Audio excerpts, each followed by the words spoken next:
Oh, just heading back to work here. So 1:30. Let's pick up this guy here. Oh, gal, whatever. Oh, they sure are a little lighter when they're all frozen. Well, we're about to go drop off some bait. Picked up a roadkill today, and I'm here with my nephew. And yesterday, remember I set this is the cabin bait, by the way. I set that 3/3 yesterday for the fisher. And we got him.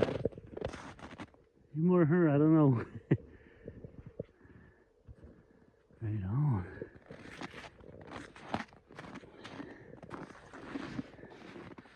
Well, let's get him off there first. Let's see what else we have. Is that record? Yeah. Alright. I'm pretty sure we caught this guy as soon as we took off there yesterday. I was telling my brother we'll catch him for sure, and sure enough. I think I'll saw it out there, but pretty much frozen in, so I'll have to take that. Yeah.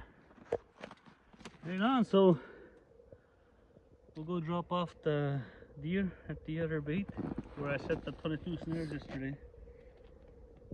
Who knows, maybe we got wolves there today or last night. Okay, I'll see you on the next. Oh.